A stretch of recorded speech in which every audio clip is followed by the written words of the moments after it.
কি আর বলবো, মাঝে মাঝে যাই তো দেখি, কিন্তু সাহস পাই না।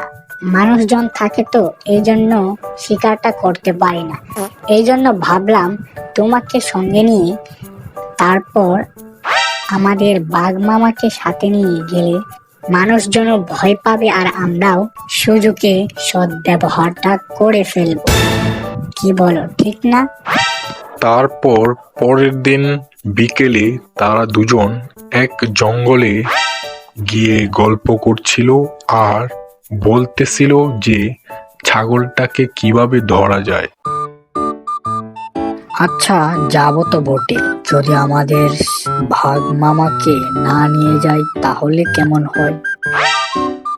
আরে না, কি বলো এসব? যদি ভাগ মামাকে না নিয়ে যায় তাহলে তো আমাদের প্ল্যানটা পুরোটাই ভেস্তে যাবে। ও আচ্ছা আচ্ছা, তাহলে ঠিক আছে, তাহলে ভাগ মামাকে সাথে নিয়ে চলো তাহলে যাই। এই বলে তারা সিদ্ধান্ত নিল যে ভাগ মামাকে তারা দুজন সাথে নিয়েই যাবে।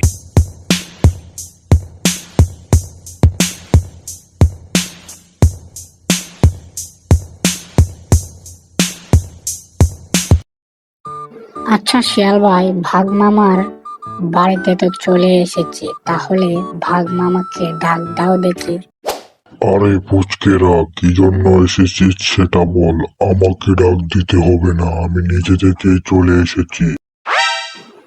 মানে ভাগ মামা, বলতেছিলাম যে আমরা একটা শিকারে যাব, সেখানে অনেক বাধা আছে, সেজন্য বলতেছিলাম আমাদের সাথে যাবে নাকি তুমি? আচ্ছা আচ্ছা, ঠিক আছে, তাতে আমার কোনো অসুবিধা নাই, কিন্তু আমাকেও তোদের ভাগ দিতে হবে, না হলে তোদেরকে চিবিয়ে খেয়ে ফেলবো। পরের পর্বটি দেখতে আমাদের সাথেই থাকুন। সবাইকে ধন্যবাদ আর চ্যানেলটিকে সাবস্ক্রাইব করুন।